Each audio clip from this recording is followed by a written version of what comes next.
Welcome to the AUV Academic Podcast.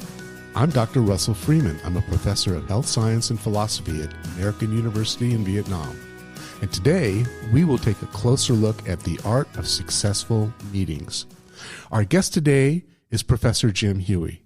Jim has a long history of corporate consulting and development with large companies such as Boeing Aerospace, and is certainly no stranger to meetings and their importance. Jim, welcome to our show today. Thank you very much. I'm happy to be here. Great topic.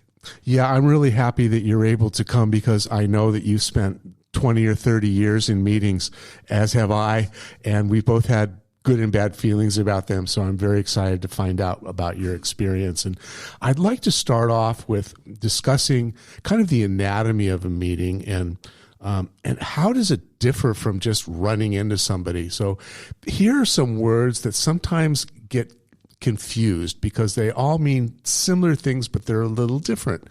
A gathering or a get-together, or a meeting, or a conference, or a seminar, or a convention, training, certification. Gosh, we have meetings all the time with these different kinds of names, but are they really necessary? Are they unavoidable? And are they part of human nature? Is that the reason why they come up so much, Jim? Well, that's a good perspective on meetings. And to me, a meeting is when two or more people get together. And regardless of what the reasoning might be, there's some communication that has to take place. One person may have an agenda, and or the other person may have an agenda, or it might switch off and on. But the dynamics, I think, are quite similar in any meeting that takes place. Is a meeting a formal thing, or does it depend on who and when? If I run into an old friend of mine at the supermarket and we're talking for a half an hour, is that a meeting? Yes, I would definitely consider that a meeting. Even to me, even a greeting is a meeting because something is happening. There's an interaction that's taking place. There's some communication that's occurring. I see. So meetings aren't only for groups and businesses. Yes, absolutely. And meetings occur in families too? Yes, absolutely. I think that family meetings have a special kind of dynamic. How are they different? Well, one example that comes to mind is when there's some business that needs to take place, some family business that needs to take place. And when you have siblings in a meeting, there's personalities that you've known since you were kids, and events that happened in the past can also be a part of how that meeting takes place. So let me think of an example. So if you've got a brother that was very dominating growing up, and then you're in a business meeting with him, and then he tries to bring that dynamic back into that meeting setting, that can be very conflicting. So it's hard to keep family out of business and hard to keep business out of family in that situation. I think so. That's been my experience too in my family. What about in school? Is going to school like a meeting? Yes, I think so. Yes, I would consider a classroom situation also a meeting. In this instance, the instructor or the teacher is going to be taking the lead. But in any meeting, you have to be aware of your audience. And the audience also has to be aware of their situation within the meeting. If they are inappropriate for the meeting, they're going to become very bored. In a classroom situation, quite often you have some students that are very bored. They don't know why they're there, and maybe they don't belong. It's very possible. Is that the same as having a role in the meeting, or is it more like your sense of belonging or where you feel you fit in?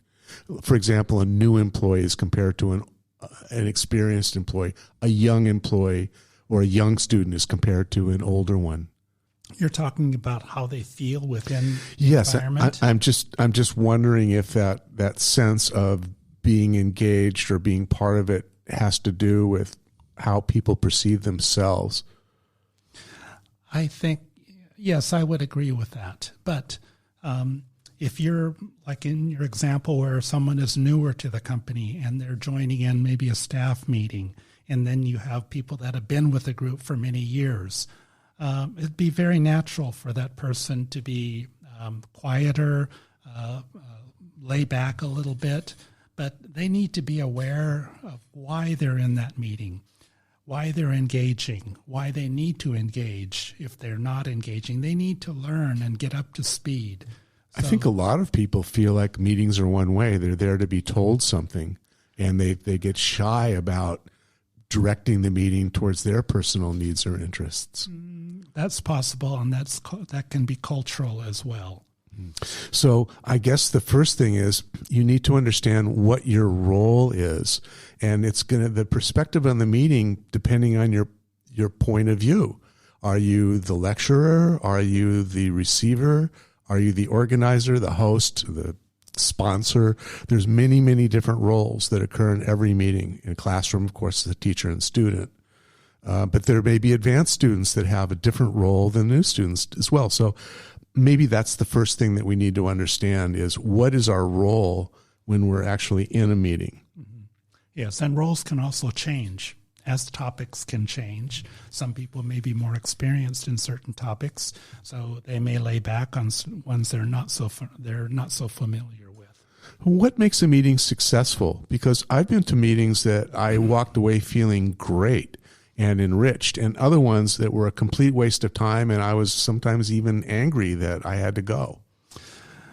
One thing that I think that people should remember about meetings is that they're very expensive time-wise, and people need to be aware that that time commitments are valuable and the time is valuable.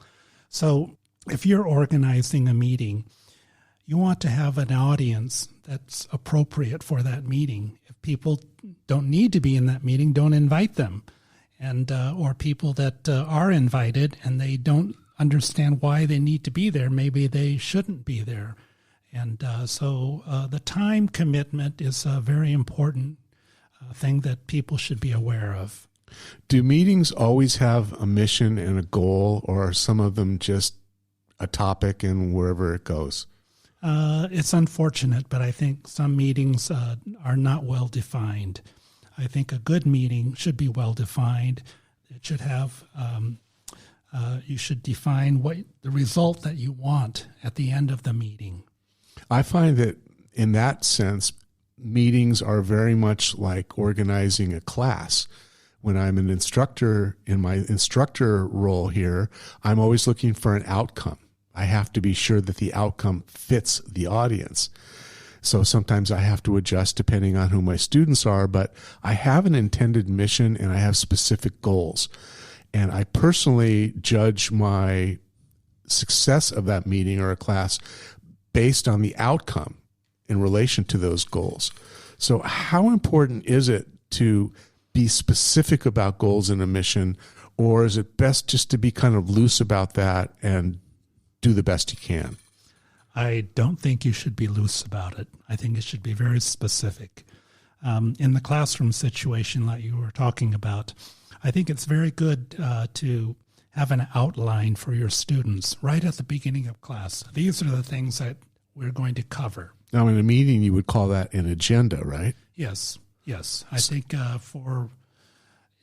outside of the classroom situation, yes. In a business meeting of some sort, you certainly want to have an agenda. So the first thing that we agreed on here is that you need to know your role. And the second thing is that there needs to be an agenda with specific missions and goals so you can determine your outcome, and also so that the students or the attendees really know what to listen for. Now, how do you keep yourself on track? Because a good meeting is going to be a give and take. People ask questions, and sometimes it's very easy to get sidetracked. So how important is it to stay on track and on schedule when you have a good question or easy to get sidetracked? That's a very good very good point you make. And for me, I think it's absolutely important to stay on track. There are some people that are easily distracted, easily wander off topic, and you need to really rein them in. And in some cases, the host of the meeting is the one that is getting off track. And if you're part of the meeting, it could be your responsibility or somebody's responsibility to make sure that it stays on track. So there's control that needs to be exercised by the leader of the meeting, and it needs to be led by the leader, not by the attendees. I'm really curious about your direct experience and the best and worst meetings that you've been to, and I would love to hear about some of those in our next episode. Jim, thanks so much for attending today. We really, really appreciate it. This concludes part 1 of the series. Thank you for listening to the AUV Academic Podcast. We'll see you next time.